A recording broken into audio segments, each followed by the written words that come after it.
ख्रिस्ताठाई माझ्या प्रिय बंधू भगिनींनो, दोन शेतकरी आपल्या शेतीची सगळी मशागत केल्यानंतर पावसाची आतुरतेने वाट पाहत बसलेले होते.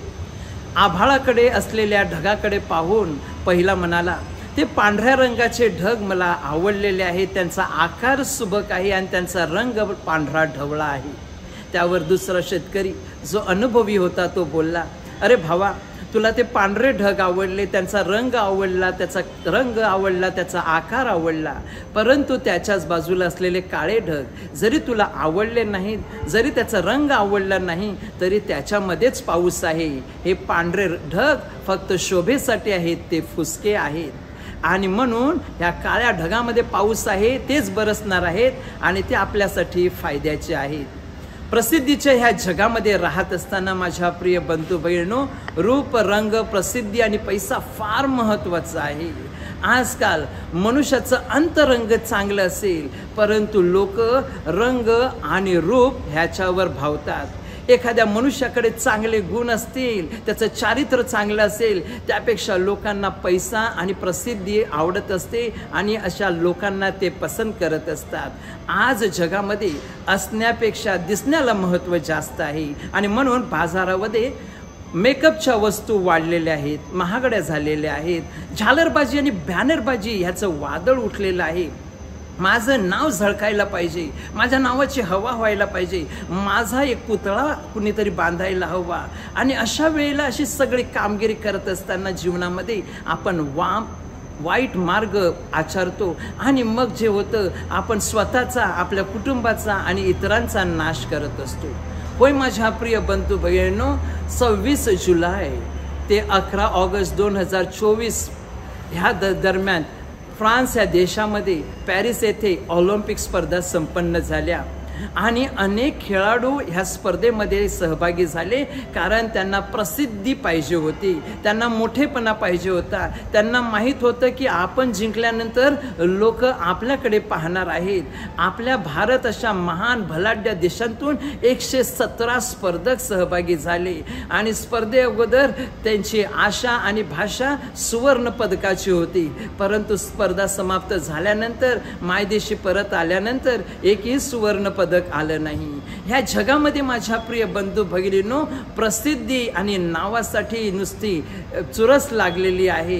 प्रिय बंधू भगिनींनो, त्यासाठी स्पर्धा निर्माण झालेली आहे. आणि ह्या जगामध्ये महान कोण, आपल्या देशामध्ये श्रेष्ठ कोण, आणि ही स्पर्धा आपल्या घरामध्ये आलेली आहे. भावाभावामध्ये, भावा बहिणीमध्ये स्पर्धा निर्माण झालेली आहे. बंगला कोणाचा चांगला, गाडी कोणाची मोठी, बँक बॅलन्स कोणाकडे जास्त.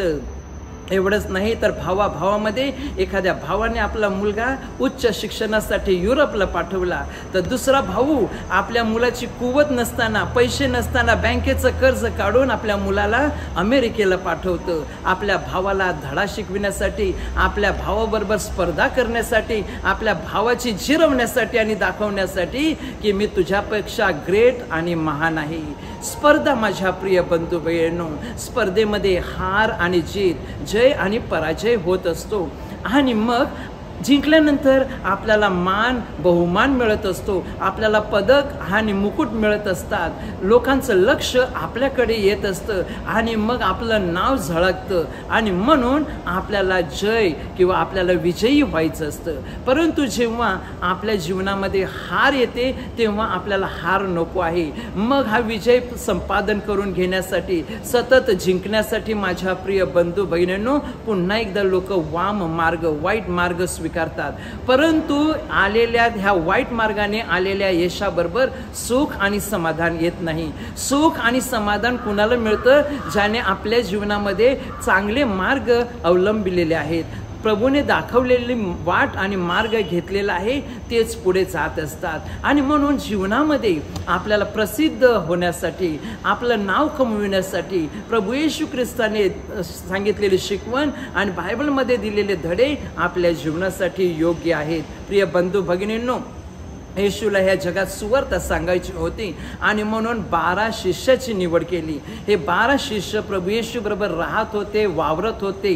त्यांनी अनेक चिन्ह चमत्कार पाहिले आणि लोकांनी हे चिन्ह चमत्कार पाहिल्यानंतर प्रभू येशूला भरपूर प्रसिद्धी मिळालेली होती. त्याचं नाव सगळ्यांच्या मुखात होतं आणि ही प्रसिद्धी या शिष्यांच्या डोक्यामध्ये गेलेली होती. ह्या प्रसिद्धीची नशा या शिष्याच्या डोक्यामध्ये गेलेली होती आणि त्यांच्यामध्ये चर्चा चाललेली होती की आपल्यामध्ये महान कोण, आपल्यामध्ये श्रेष्ठ कोण, आपल्यामध्ये मोठा कोण. त्यांच्या अंतरंगातील हे विचार ओळखून प्रभू येशू ख्रिस्त तेथे असलेले एका लहान मुलाला घेतो आणि सांगतो, जेव्हा तुम्हाला मोठं बनायचं आहे तेव्हा आपण सेवक आणि चाकर झालं पाहिजे. ज्याला श्रेष्ठ बनायचं आहे त्यांनी कनिष्ठ बनलं पाहिजे.